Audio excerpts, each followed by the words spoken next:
So let me welcome you back into the room. I hope you're all well networked. Remember, you've got the target of 50 people that you've got to meet by the end of the day.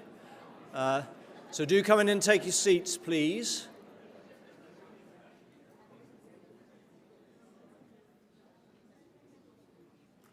Very good. Well, it is really the greatest of pleasures that we're able to welcome now the Right Honourable Andrew Mitchell, MP. Andrew Mitchell, he was appointed as Minister of State for Development in Africa in the Foreign, Commonwealth and Development Office in October 2022. Andrew has a very long and distinguished pedigree working in the area of development. He was previously Secretary of State for International Development from May 2010 to September 2012. And he was also elected Conservative MP for Sutton Coldfield, an area that I know well since it's close to the university that I work at, the University of Birmingham. And he's been MP for Sutton Coldfield since 2001. Before that, Andrew was educated at Rugby School and at Jesus College, Cambridge, where he studied history and was president of the union at the university. Having served in the Royal Tank Regiment, he then joined Lazard, the investment bank, where he worked with British companies seeking large-scale overseas contracts. He was a government whip between 1993 and 1995, and then the Minister for Social Security from 1995 to 1997. While in opposition, he was Shadow Minister for Economic Affairs, and then Shadow Minister for Home Affairs, before then serving as Shadow Secretary of State for International Development until the 2010 election. Now, I think it's fair to say that all sides of the House, as it were, know that Minister Mitchell is absolutely passionate about aid and development, both while he's served in government and when he hasn't. And for example, his commitment to water sanitation and hygiene was recognised just a couple of years ago by WaterAid in 2021 when he was given a President's Award. So he is universally respected in the sector for his expertise in the area and his real commitment. And I am absolutely thrilled that he's managed to find the time to be with us here in person. So please do join me in thanking Minister Mitchell and welcoming him to the stage. Andrew.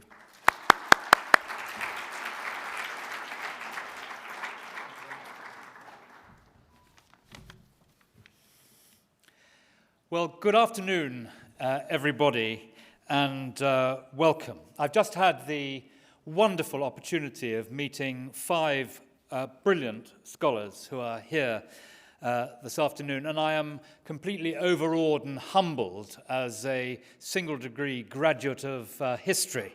So you must forgive me for that, but there's so much talent and so much excitement in this room.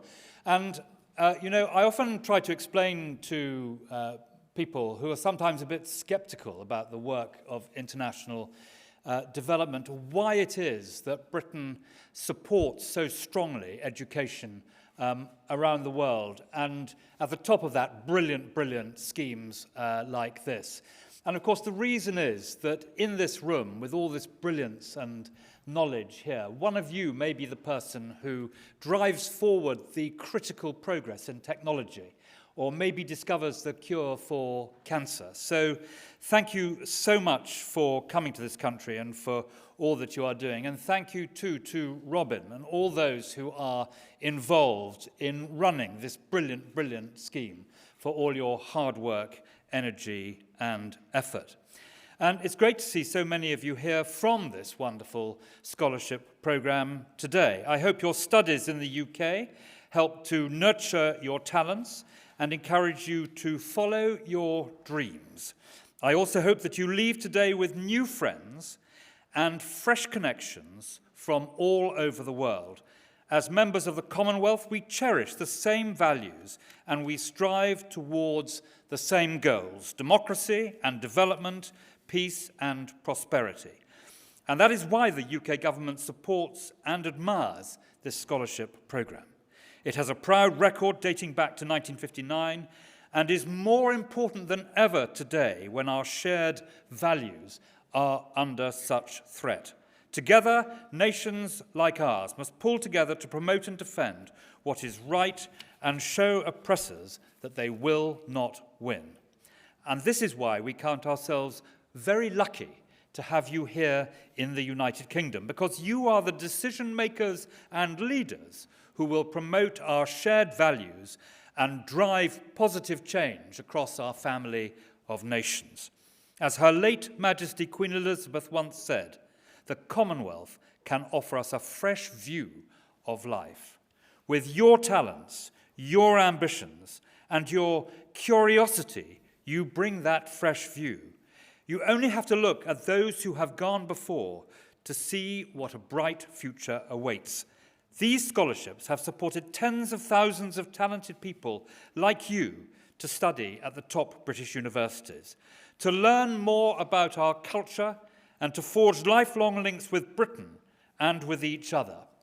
Former scholars have gone on to make a huge contribution to the world as academics and politicians, judges and journalists, to give just a few examples. They include such leading lights as Shirin Sharmin Chowdhury, the first female Speaker of the Bangladesh Parliament, and Dr. Kenny Davis Anthony, and Dr. Kenny Davis Anthony, former Prime Minister of St. Lucia, not to mention Professor Payet, who will tell you more about his work to address climate change shortly. Please give them all a big round of applause.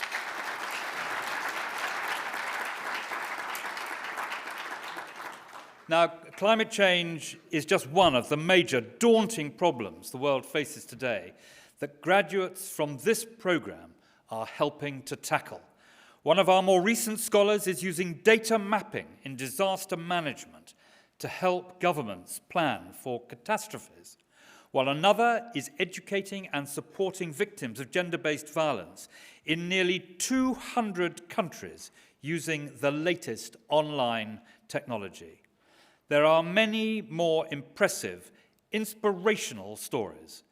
And as you follow in these footsteps, I know you will be shining lights in your chosen fields. Through your studies, research, and work, you will teach others. You will make scientific breakthroughs. You will set new standards in government. And you will lead businesses and charities that make the world a greener, safer, and more prosperous place. So thank you, our brilliant Commonwealth Scholars, for being part of the next chapter in our journey. I wish you all the very best for your future. Thank you very much.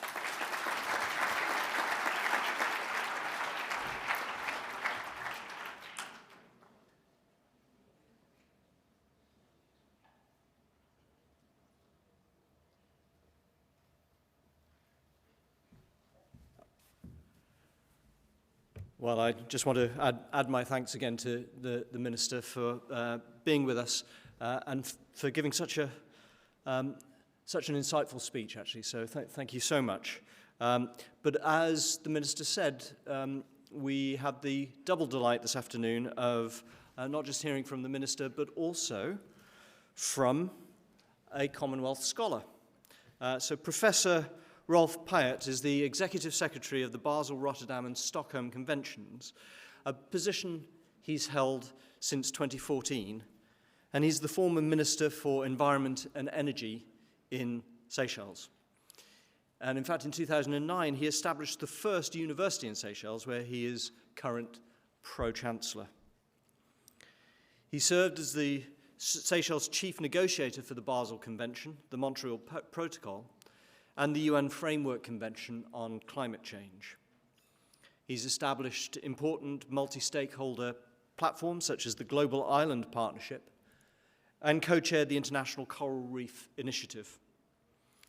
He was lead author for the Intergovernmental Panel on Climate Change, third and fourth assessments, and was elected as Fellow of the Royal Geographical Society in 2007 in recognition of his contributions to marine research. Rolf has a doctorate in environmental science, degrees at master's level in integrated coastal zone management, business administration and MBA, and applied environmental economics, and holds an honors degree in biochemistry. He also holds an associate professorship at the University of Linnaeus in Sweden. So Rolf, I mean, that is quite a collection of accolades and titles, isn't it? No pressure on all of you, but that is what Commonwealth alumni are like. So he was a Commonwealth Scholar in 1989, studying for a bachelor's, a BSc in biochemistry at the University of East Anglia. And I'm absolutely delighted that Rolf's been able to join us today. He's flown in from Geneva to give us all the benefit of his insights and his work related to climate change. Rolf, thank you so much, and please do come to the stage.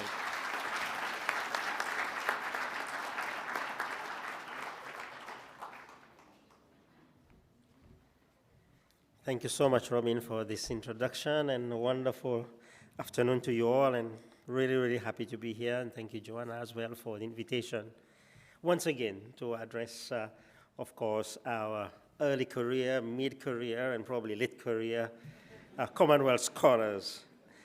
When I looked at the attendees to today's event, I saw three things that impressed me. The first one, of course, was the gender balance. It's fantastic. In my days, the amount of women taking tertiary education was actually quite low. And when I started designing the University of Seychelles, I suddenly realized that the University of Seychelles will not only open up education for the masses, but it will give the opportunity of women in Seychelles to be able to move ahead. And in 10 years now, we have Seychellois women in international organizations taking up responsibility. We have women in medicine, in business, in accounting, in computing. And it's great today to see also so many women here taking up such honorable professions and making a significant contribution to development, but also to the advancement of our civilization. So that's my first observation. The second observation is the number of doctoral and master's students as well. And I see many of you have had your university degree first, your bachelor degree, or probably a first master's, and now you're looking at fine-tuning.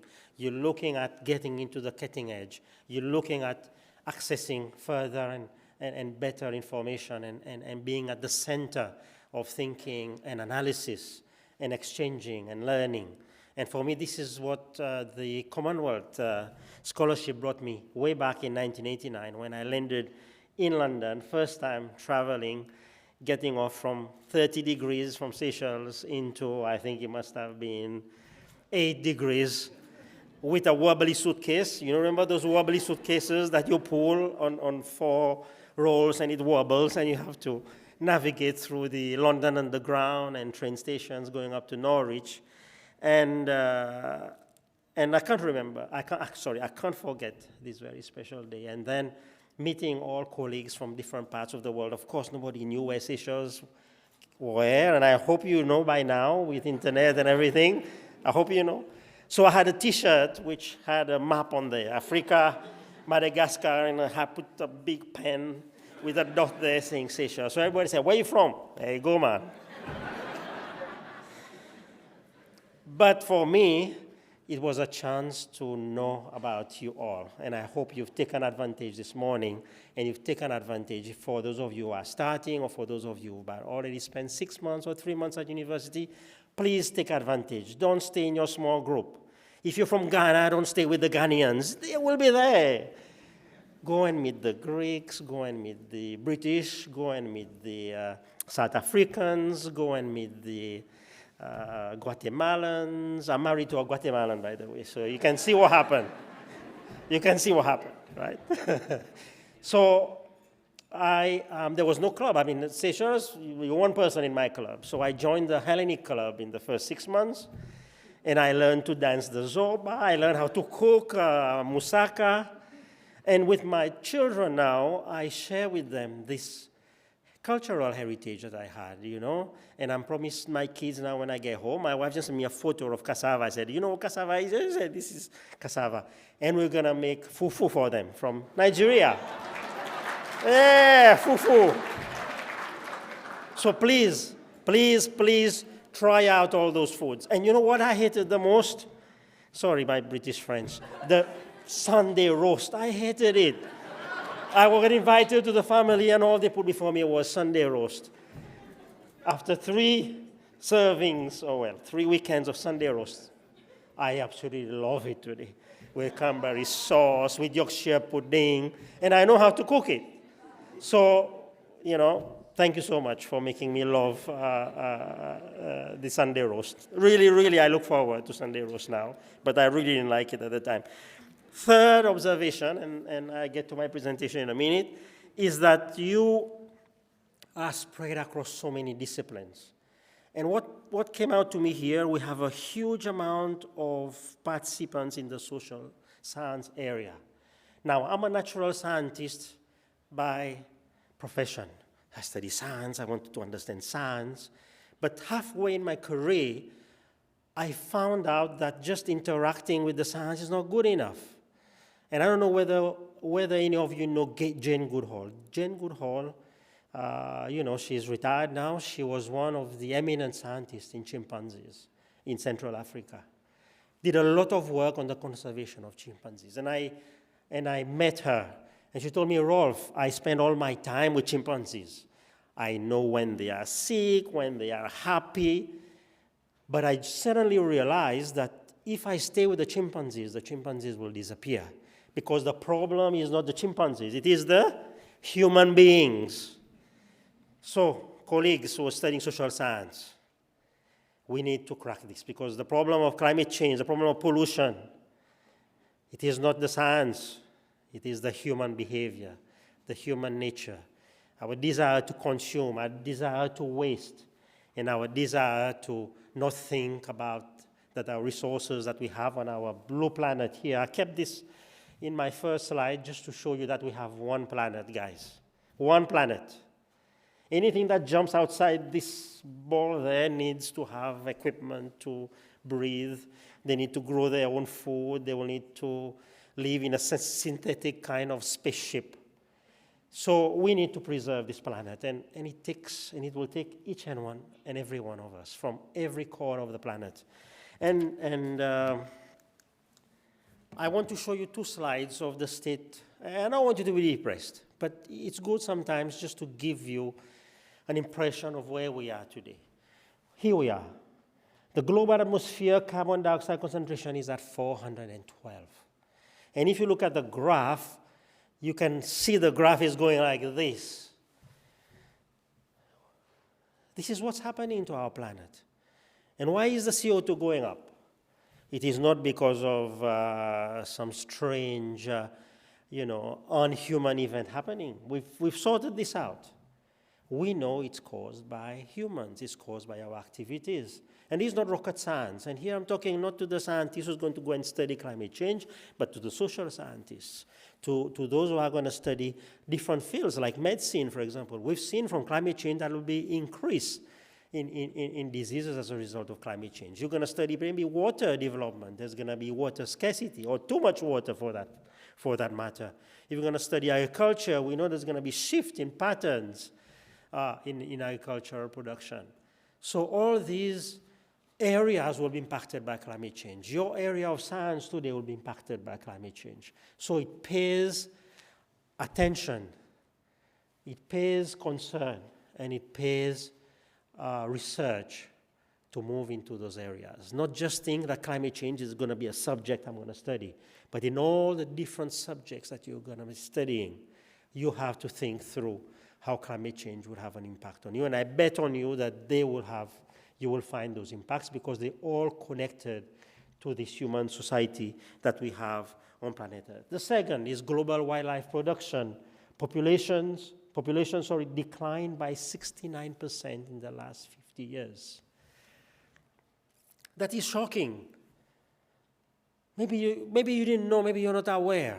Or maybe in the field you are, you think things are still okay. they are not okay. The amount of wildlife, the amount of forest we've cut down to be able to provide for the resources that we consume on this planet has been astronomical. And I want to bring in a parenthesis here.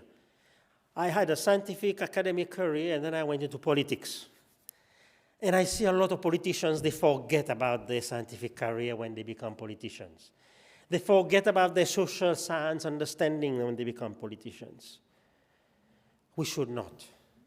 We cannot go and tell people that we're going to create jobs by destroying forests. It simply doesn't work. We can create jobs by creating more sustainable agriculture, more greener agriculture, more renewable forms of energy. That's how we can create jobs. When we cut down forests, we destroy livelihoods, we destroy jobs, we displace people.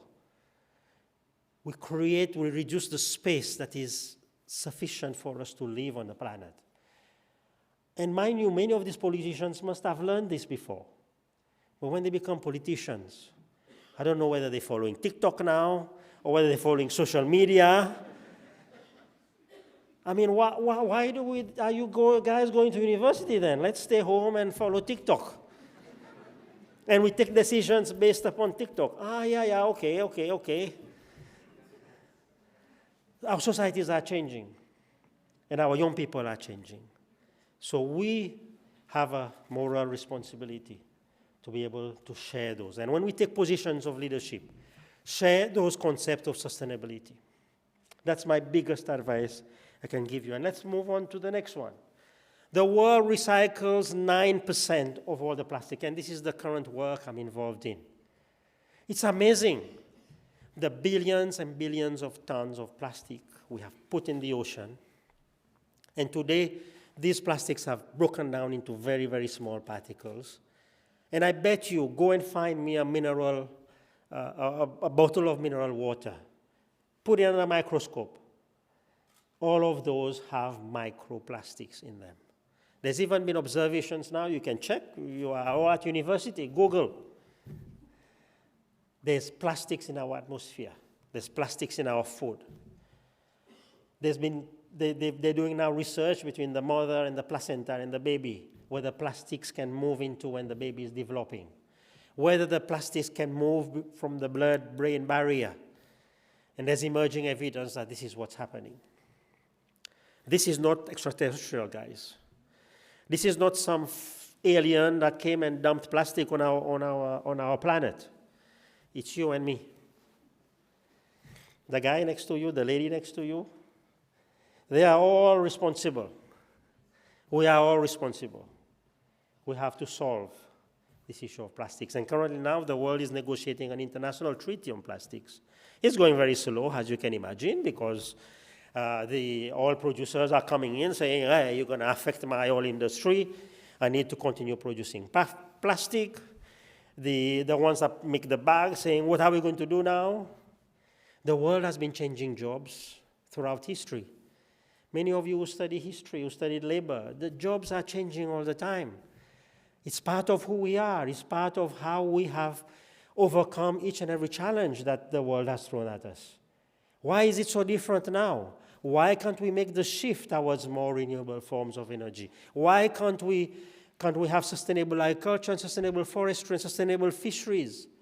Why can't we reduce our dependency on, for example, single-use plastics? Yes, there are some plastics that are so important that we need to use them. But the problem is, how then do we dispose of those? Do we just chuck them into the sea? And I think this is the message our planet is telling us. So 50% of the world's coral reefs, which is very close to me. I don't know how many of you come from an island or come from a group of islands or live on the coast, but 50% of the world's coral reefs have been lost. 100 million people today have been displaced by violence, conflict, and persecution. So we have not been fighting against nature, but we've also been fighting against each other. Totally against what we've learned, totally against the lessons we've learned from history. So while humans have been busy fighting against the planet, they've also been busy fighting against human, creating the crisis that we have today. The World Economic Forum, which you know is held in Davos every year, and they had their meeting just a couple of weeks ago. This is the Global Risk Report, and I'm part of this report, and they interview more than 1,000 experts around the world, and to get their views on the major risks faced by the planet. And this is some of the conclusion of the report. You can download it online as well. You go to their website and you search for the Global Risk Report. 6% vaccination rate in the poorest 55 countries. And you can imagine, the population of these 55 countries is so much more than those that are already vaccinated. So I wish I had put the population, the numbers of people here for you to see. But just the sheer 6%. And Europe, we've started to forget about COVID. I've started to forget about COVID because I live in Europe. I've had my 4 vaccinations. I walk around without a mask. And I keep reminding myself, why am I forgetting that the world grounded to a halt 2 years ago? Everybody was panicking. And when I walk around, we still see the evidence of COVID-19, restaurants that have gone bust. I found out, I don't keep up with the news here in the UK. Debenhams, that's 200-year-old legacy, guys. I don't know what the internal business issues were with Debenhams, but closed. You can't find Debenhams anymore. It's like coming to the UK and not find Big Ben. Where did Big Ben go? Seriously, Debenhams is like 200, 300 years old, can correct me. But this is, and I'm sure you've seen that in your own towns, in your own communities, the impact of COVID-19. And this should not be taken lightly. Should not be taken lightly. It showed us how unfair the world is. It showed us how we have different levels of access to basic health, like a vaccine, for example. But it showed us also how resilient we can be. It showed us how, when we invest money in research and development, when I did my first degree, mRNA, we were talking about it, but the people didn't believe to invest money in that. I remember, coronavirus for me, if you ask me, is the most beautiful virus. Because when I was studying coronavirus at university in my molecular biology days, this was the most novel virus of all. We could put genes in there, we could make it carry it through, to infect other kind of, do splicing and all these. These are old technologies. But what we saw is the resilience of humans, which means that we can solve the problems and the challenges that we have today. And I think, and I don't think, and I believe, as part of a Commonwealth Scholar, we can do that. And I will show you how in my small way, my small contribution, and I haven't finished. I don't think I've done yet with the world, but I just want to show you in a very small way how a Commonwealth Scholarship helped me to be where I am today and to have had the impact that I've had on other people that come to me up every day and say, Rolf, thank you for setting up the University of Seychelles. I now have a better livelihood. I now feel satisfaction in what I'm learning.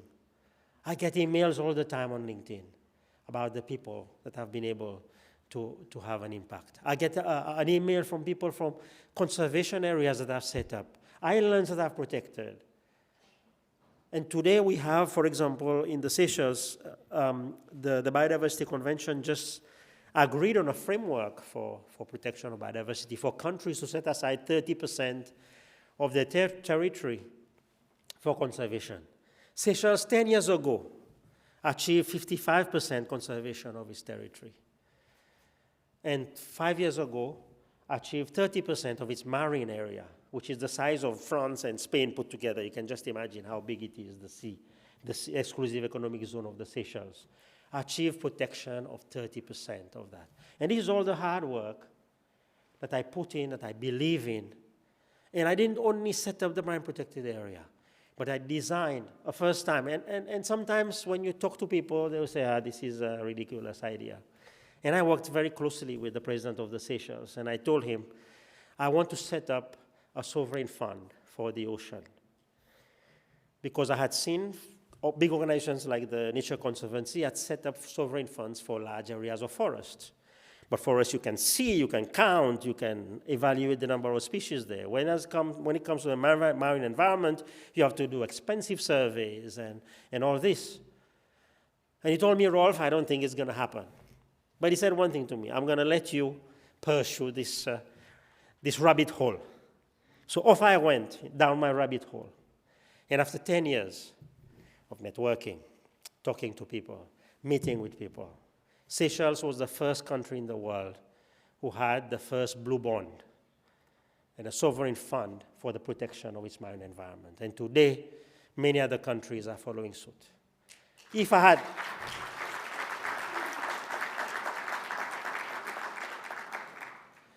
had stopped believing, if I thought it was a crazy idea, it wouldn't have happened. Many of our fishermen today are benefiting because they are learning about sustainable fisheries. They're learning about changing the methods from exploitative fisheries to more sustainable approaches. They're looking at long-term how to feed the country, how to feed their families. This is what we should be aiming for. And this is a small thing that I've been able to achieve. So I started off with dealing with the problems of a growing society. And when you come to an island, this is so evident. When you pollute somewhere in the hills, within 30 minutes you see the effect in the oceans, and that I tell everybody. And that kind of stuck with me. Of course, if you live in a big country, what you pollute in the mountains probably takes 2 weeks, 3 months to get down to the ocean. So you don't make the link. But for me, I made the link at a very young age that whatever we do on this planet has an impact further down the road. And I think this is what kind of inspired me. It's understanding the linkages between things that we do, between the activities that we do.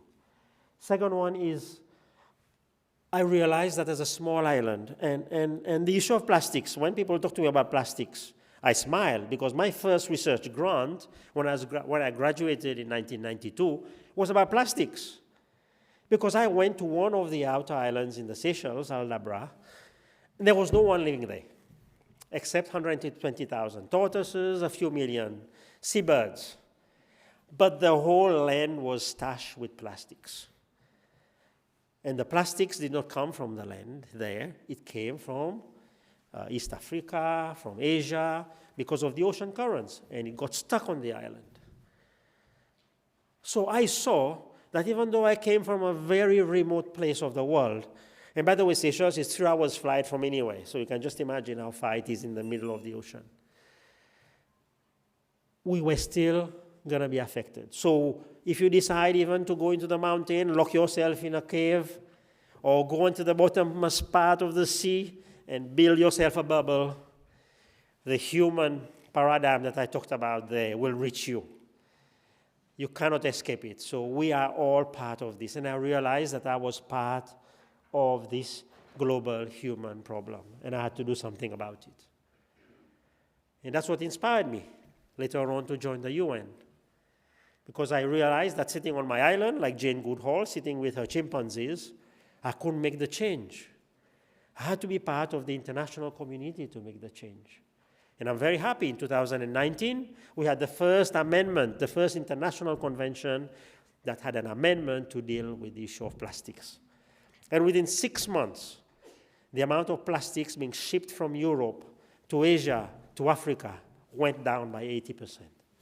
I was amazed because I never realized this could be accomplished in my lifetime. Because international negotiations take years. Climate change has been going on for the last 30, 35 years. And we're still trying to remove 1 ton of carbon from the atmosphere. But I was so happy when I had the whole world say, enough is enough. And then to see the result, that we now stop sending plastics all over the world, and we're trying to look at how we can deal with this at the national level. For me, that's my accomplishment. Now I can go home. I can go under my coconut tree in the Seychelles, put my feet up, and enjoy life. No, I don't think so. So what are the prospects for you and for me? And here I've given just 4 prospects. And I think this has been echoed this morning. But I just wanted to send it home. And these are 4 things that have really kind of, helped me walk this walk. The first one is practical applications, guys.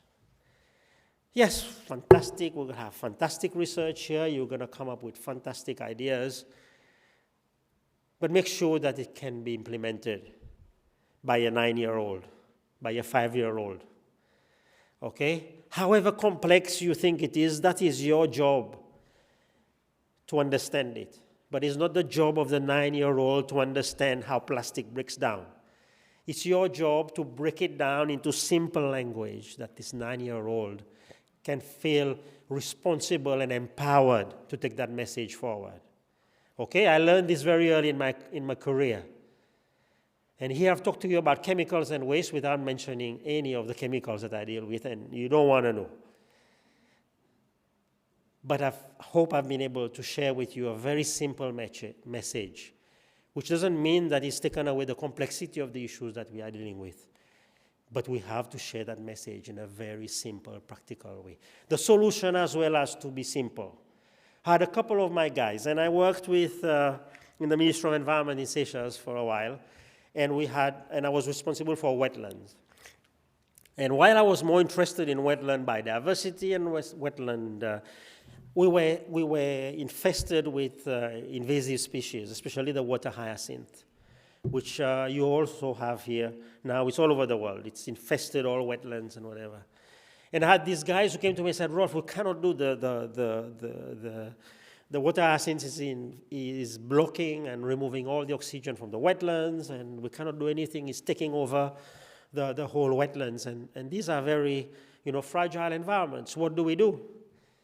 And I said, let's sit down and find some practical solutions to solve the problem. And I was amazed. I had all this education, and these guys who came to me with this problem had barely secondary education, and they found a solution. So it really convinced me that practical solutions are always those that work. So use that intelligence, use that understanding of complexity, but make it into very simple solutions that people can touch, people can work with, and people can implement and make a difference. Second one, networking, and I think this has been said this morning. Network. It's so important. And today I'm stuck, I turn to my network. So many times in my life, when I'm setting up the university, can you imagine setting up a university with a population of, at the time Seychelles had 90,000 people. Everybody told me it's not feasible. Not enough students, not enough economies of scale, not enough people interested in whatever subject. I sat down with a paper and did all the calculations, did the budget, looked at all the, the aspirations of the young people. And then I said, no, it can't be done. But I couldn't do it alone. I had my global network, University of London.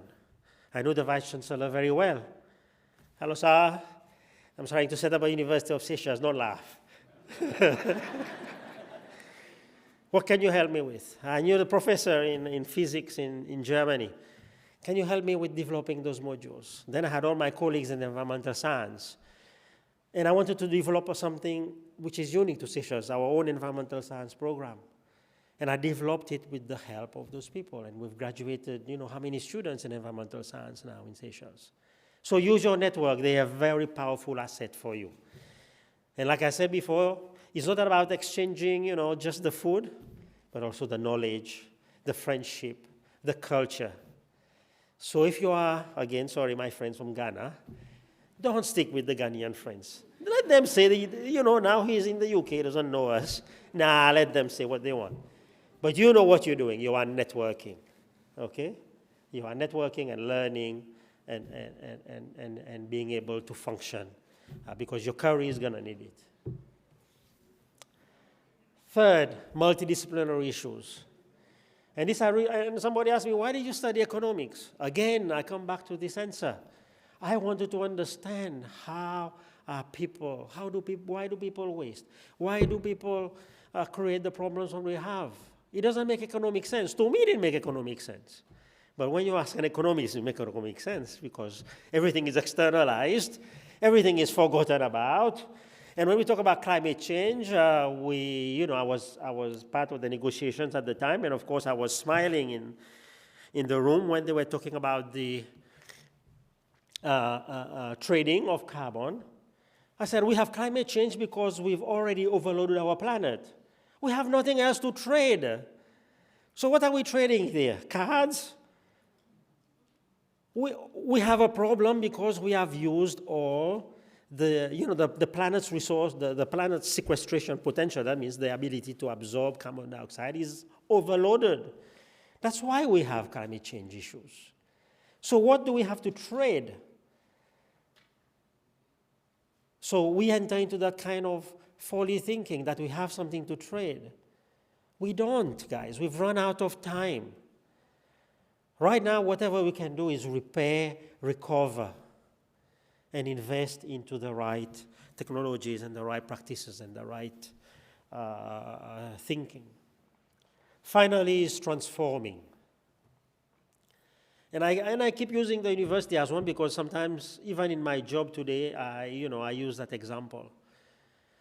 When I was asked to start a university, there was only me, by the way.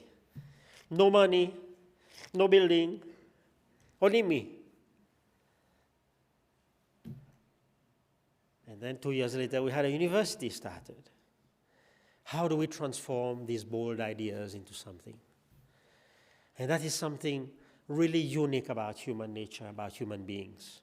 And it is something really unique about you, is you can convert something that didn't exist today into something that can bring change into other people's lives, that can have a significant impact on other people's life, whether it's in physics, in social science, in art for that matter.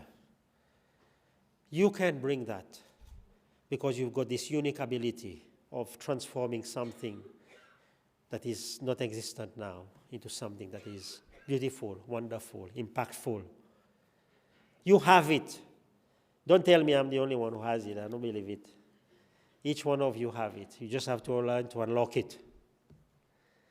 You have to learn to unlock it. And you have to believe that what you're doing is going to lead to good. It's going to be impactful. And it's going to bring change. And I believe that a university will bring that change. And I told the president, I think, 3 things. I said, look, a university in Seychelles, more people will become more educated. Something you want? Yes. I said, secondly, more people will be free to find jobs wherever they want. Is that something okay? He said, yes. I want the people of Seychelles to be contributing not only to Seychelles, but to the rest of the world as well. And I said, thirdly, they will become free thinkers. Is that something you want? Yes. I said, there you go. So I bring back the example of the university many times because I just wanted you to appreciate the impact these small things can bring. So maybe your countries already have universities, or maybe it's something else that you want to do. Or maybe you're already involved in something, or you're discouraged, and you think that this is not going to work. But believe me, today we have more tools than I had way back. And today we have much greater opportunities. So when I started with the 2 slides about the bad news, I was just trying to show you that within all this bad news, there's great opportunities. And great opportunities for you. And I think the Commonwealth Scholarship Program is what this is all about. It's turning those opportunities into real action, real impact, and real change. Not only for you, but for generations to come. I had a colleague minister who asked me, Rolf, congratulations, you become a minister. I'm also a minister for so many years. And I told him, I said, look, ministers come and go, they'll be forgotten. But somebody who set up the university, this guy will be remembered for 100 years, for 200 years. You agree with me? Amen? You agree? Eh. So thank you so much. Sorry,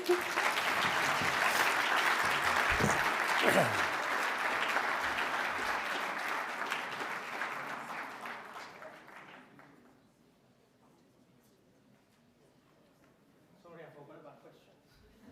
Come back.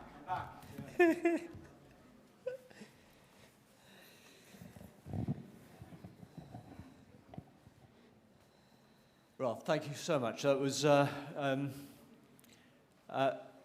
really inspiring to hear somebody so committed to change, but actually able to speak so much. How on earth you managed to set up a university? Because that's hard work. So an amazing individual, really inspiring. We don't have enough time to do it real justice, but we've got about 10 minutes to take questions from the floor. As it was this morning, wait until a microphone gets to you. We'll come rushing to find you. So if you could let me know if you'd like to ask a question to Rolf. Put your hand up high.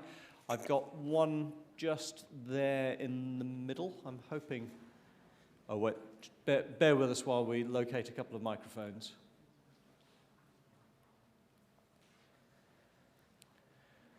So we're testing the speed of the Secretariat. That's good pace. So just down here in the middle, please. Thank you. And I'll take 2 or 3 questions together, and then we can put them to Rolf.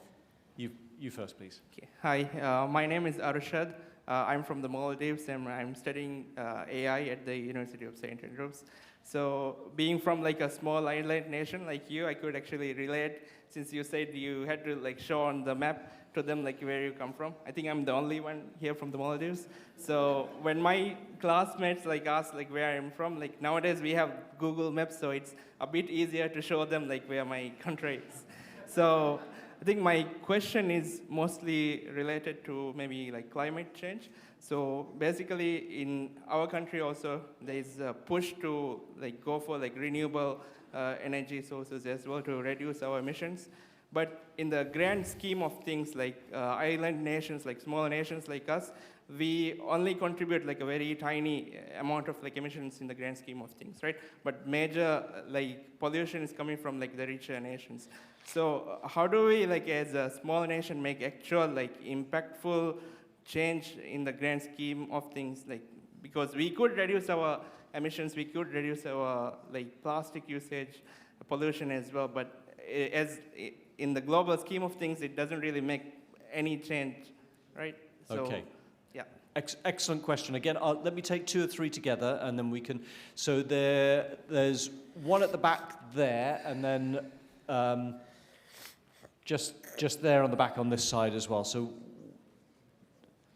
over there somewhere? There we are. Thank you. Thank you so much.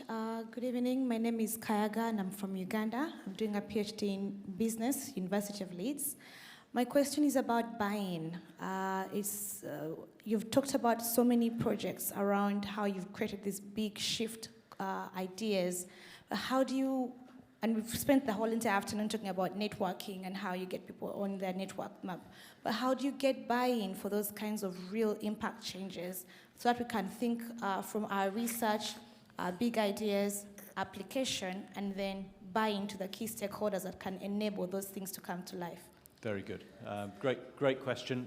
And we'll take a third, and then we'll get Rolf to respond. Thanks very much for this session. It's quite educative, and I'm inspired for what you've done in Seychelles.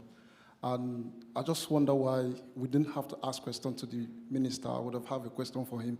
But I just want to know, because many of the mitigation measures for climate change it's very difficult for developing countries to get them implemented, particularly the aspect of finance and the willingness of the government. So when we take this message home, it seems you are speaking Greek to them about climate change, because they think about the resources they're going to commit to it. And for instance, I'm from Nigeria, and we know what the oil is giving our country.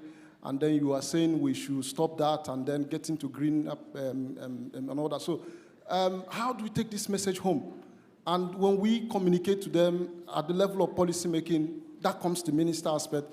how do we push through the ministry, the government barrier, and then get this message there right at the table of decision for the right thing to be done? Thank you. Very good. So I think, to my mind, all three questions were about the how, weren't they? So how do you make a difference when you're small? How do you make a difference when it's a real challenge because there are financial challenges? And how do you get buy-in to make change happen? So 3 questions on how. The first one is actually, yes, when you're small, you think you cannot achieve anything. But look what I did in 2019. 60% to 80% of plastics stopped getting shipped to developing countries. And that is related to your question about buying. You know, one of the most easiest thing for me is to sit on my table, sit in front of my computer, write all these nice plans and financial plans, projections, models. Anytime, give me that anytime. I lock away for 3 months and I come out with this fantastic idea and plans. The most complicated is talking to people, exchanging with them, learning from them, but also motivating them. And I realized that mid-career. And that's why I was able. For the university, I had my, at the back of my car, I had my slides, my scratch charts and whatever. And you know where I went? To the villages. I went from all the villages, from island to island. It was 3 months of hard work. But at the end of the day, for the beginning of the university, I had 50 students. If I had not done this, I probably had 2 or 3, 4 students. So I invested in the groundwork. You have to invest in the groundwork. To get the plastics amendment, I have over 200 countries. I networked with them. I talked to them. I listened to their issues. I met with them. I suppose that's the side politics teaches you. You have to, interact with people, learn with people. But that's the hardest work. And a lot of us ignore that because we think, I'm going to talk to him. He's not going to understand me. I'm going to talk to him. What am I going to say? But sometimes just listening is the battle half won. Because listening to the position, some of the people I've talked to don't believe in climate change, but they believe in their pocket. I'll give you an example. I had a hotel who came to Seychelles and wanted to build the actual rooms. If you go to the Seychelles, you don't have any actual of the hotels on the sea compared to some other destinations, because I talked to them about climate change and whatever. They want to believe me, say we have the money and everything. I said, okay, what about insurance? The data shows that the risk for extreme storms, the risk for this is going to increase in the future. Your insurance is going to quadruple, it's going to double. They look at me. They went back 2 weeks later, they called me, Rolf, you're right, the insurance is going to thing, and it's going to impact on our business model. I didn't talk to them about climate change. I talked to them about something that they are concerned about. And that was insurance and the rising cost of insurance. Look at, my heart breaks when I watch the current disaster in Miami. And what it breaks even more is those people are going to get the money back from the insurance and build in the same place again. Come on. We have today the technology and the knowledge to be adapting more to the environment and all this from climate change. It's not that we don't have anything. We don't need to start from scratch. But speaking their language, and that comes to the third point from you, is you have to speak their language. Otherwise, they switch off. We had DKBD. Okay, those of you who are not chemists will say, what is this? It's a new acronym for a new drink. It's not a drink. It's a chemical that's been added to all the furniture in this room, in our homes and whatever, which is a flame retardant. And research has shown that this is causing cancers, affecting fertility in women and all that. And we've shipped this chemical all over the world. It's in your bed sheets, in your curtains, because we suddenly realize it's a flame retardant. It's going to reduce fires and impact of fires. And how do I communicate this to the normal public? I cannot tell them DKBD, but I talk to them about their furniture. I talk to them about the clothing. The waterproof clothing, the iron-free clothing. You know what they got in there? they've got chemicals that are not good for us. And of course, under the Stockholm Convention, we've banned those, but it won't take, it's not something that it's done overnight. It will take years, some 10, 15 years, for them to be phased out completely by industry and for them to be phased out from products. But this is the change that is happening now, and I need to be able to communicate those change without getting into the complexities of what DKBDE is and what it does. So learning to communicate in this very simple, clear, but provocative and also deep language is very, very important. And for me, when I'm doing recruitment, I have a lot of people who apply, sometimes 800, 700. One of the most important things I look for, the most important, because they all come with degrees, PhDs, excellent degrees, is their ability to communicate to me, even though I know they can explain to me all the biochemistry of DKBDE, but they're able to communicate to me in a very, very simple way, the message of what their work is about and what they want to achieve.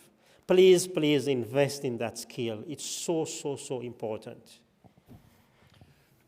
Now, if you promise me that you'll keep your questions short, then I think we can take 2, maximum 3 more. And if you promise me you keep your answers short, Rolf, then we can definitely do it.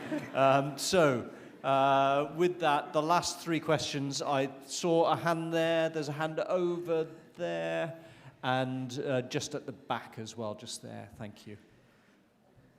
Brilliant. Very brief. Hi, Professor. Thank you very much. It was really a brilliant talk. We were just amazed to your presentation. It seemed that it was just live streaming in front of me, all of your activities. I have a very small question, is that in order to achieve something, the political commitment it has the most important factor. So how could you manage in balancing between your academic career and politics in your country? Thank you. Very good. Thank you. Where should we go? Shall we have that one next and then that one third? Hi, my name is Shairoz Amir Ansari. I'll keep it very brief. We had 3 hows in the previous round, so I'm going to ask 2 whats. What do you think is the one thing that we need to change in order to achieve our climate change goals? What is the biggest thing in your opinion? And what do you expect from all of us in this room? How can we help in implementing that? Excellent. Thank you. And the last question. Thank you, Professor. My name is Peter. I study LLM International Human Rights Law at Brunel University. I have 2 questions, sir. First, just one. Okay. Just one. I take the first one. Sir, do you think climate change litigation is one of the solution or way out, apart from repair and prevent that you mentioned? Thank you. Oh, well done for keeping it down to 1. So there were some great questions. Academics are notoriously poor at policy, so how do you manage to balance the 2? What can everybody in this room do, and what do you see some of the solutions being? Thank you. I mean, indeed, this is a classic problem, and I hope the universities listen to me when I talk to them, because I've been talking to a lot of universities, especially around sustainable chemistry. Now, in a laboratory, I can do whatever I want. I mean, you can't do whatever you want, but you know what I'm trying to say. You can be free in your experiments.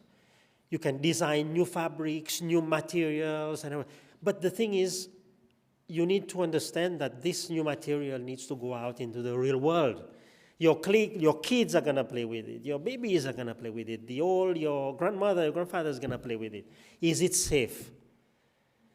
And this is what we fail to ingrain in our university education. This, from the beginning, I call it an inverse pyramid. And if you look at the University of Seychelles environment degree program I designed it inversely. I don't start with pure chemistry, biology, and science. I start with the world.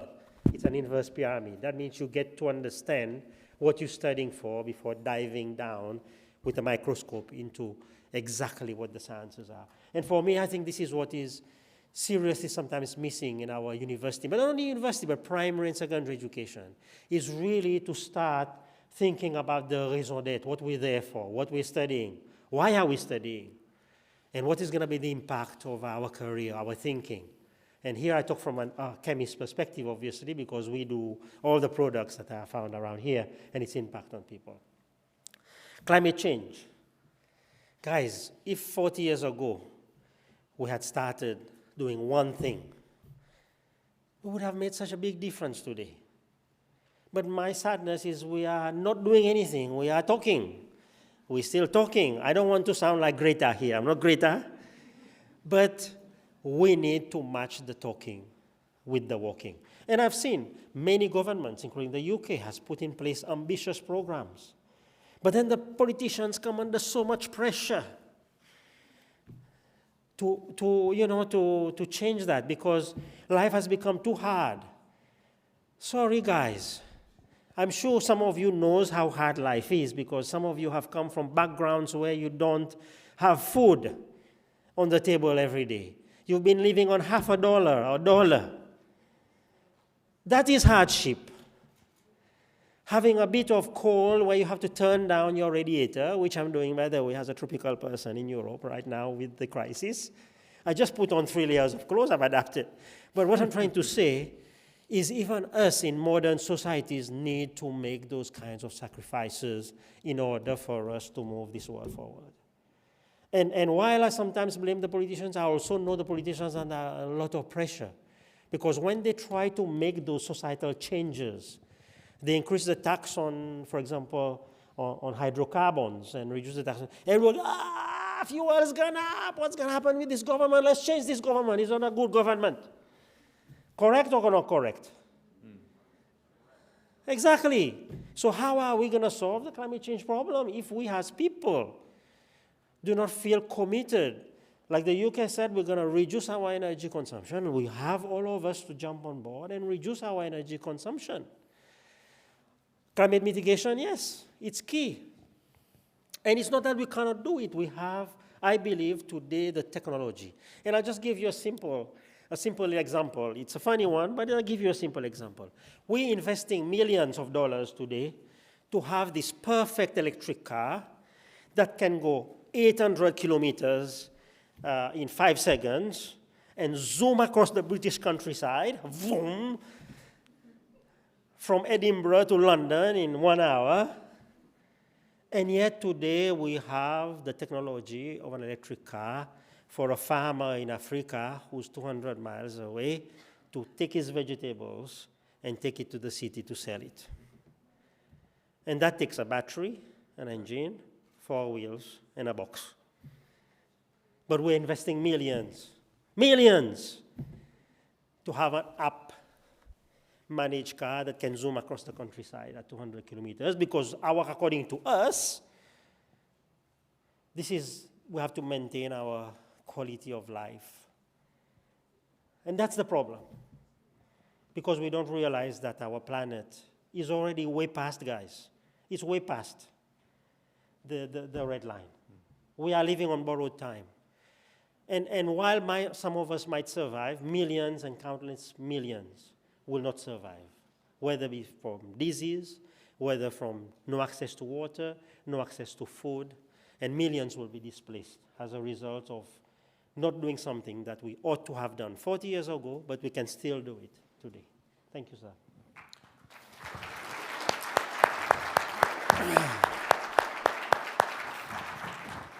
Rolf, thank you so much. A real call to action at the end there. So, you know the rule: network. So make sure that you catch Rolf afterwards to pick his brains. But again, let's just say a huge thanks to Rolf for that.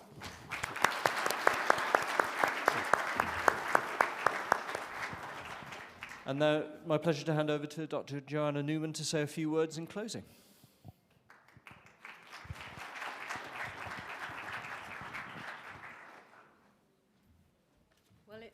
My job. I'm absolutely delighted to be here. Joanna Newman, I'm the Secretary General of the Association of Commonwealth Universities. Many of you have come from members of our over 500 university network. Many of you will be studying in universities in the UK that are members of the ACU.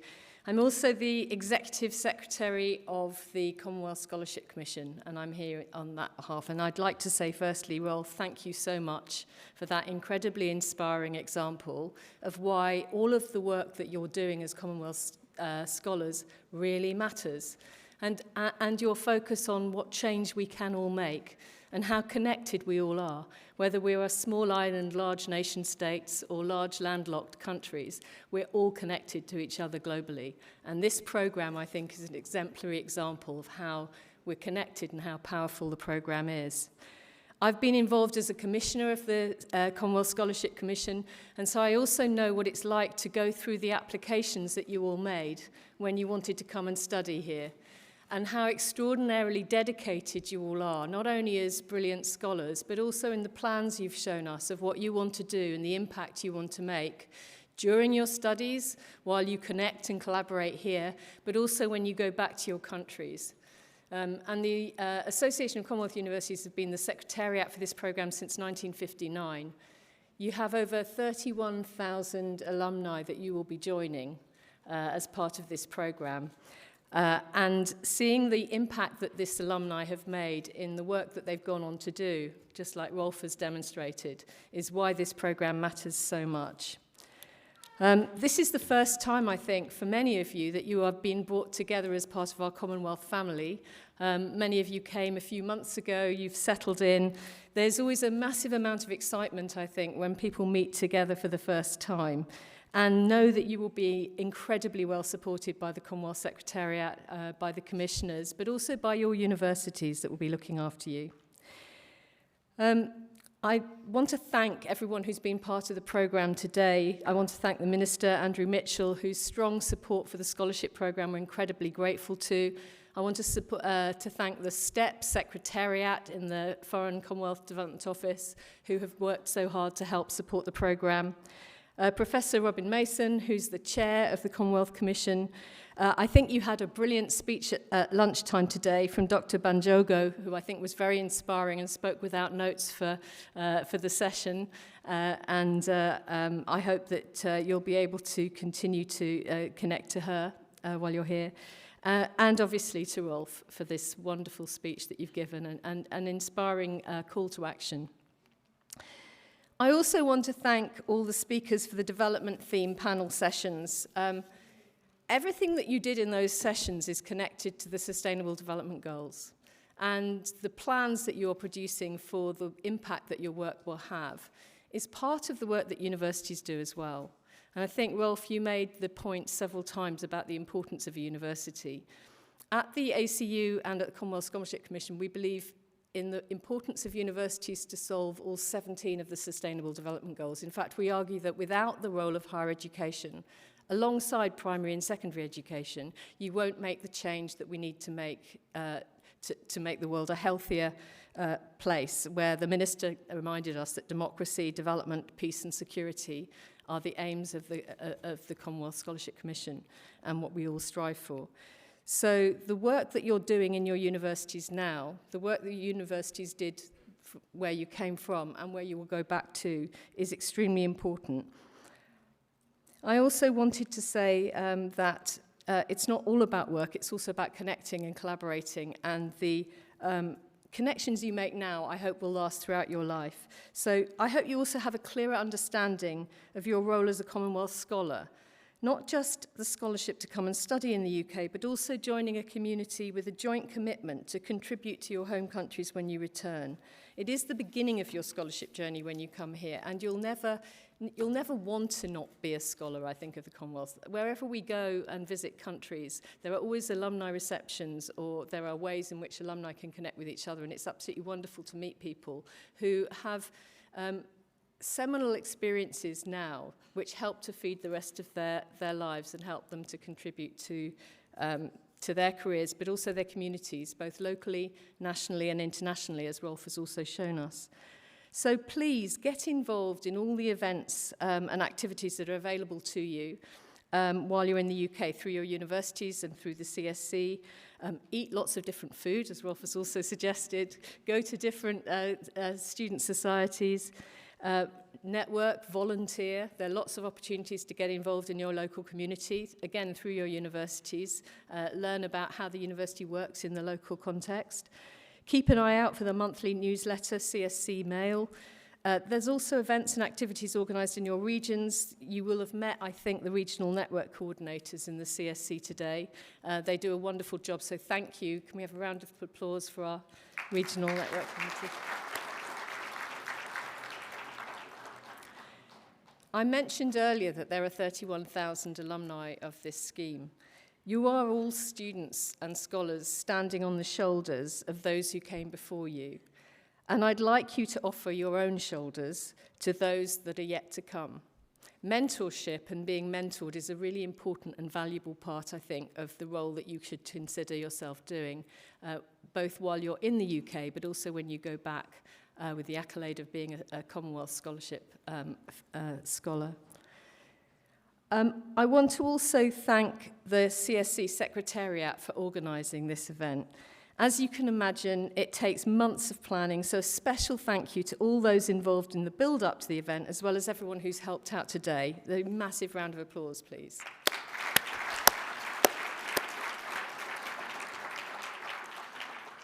I wonder if the programme officers could stand up again, so we could say a special thank you to the CSC programme officers, if they're in the room. Are they at the back? They're at the back.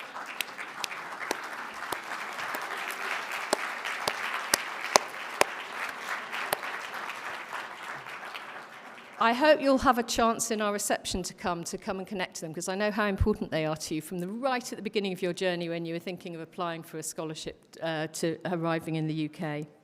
I'd also like to thank our commissioners. I know that they're not all here, but 3 of them are, and I wondered if they could stand up and identify themselves so that we can network our commissioners with our students for the reception to follow. So.